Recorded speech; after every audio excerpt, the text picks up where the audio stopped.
And that is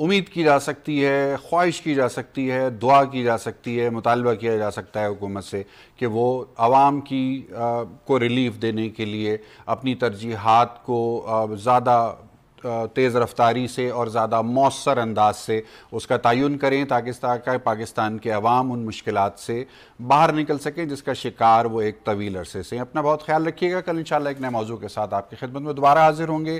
جی پاکستان کی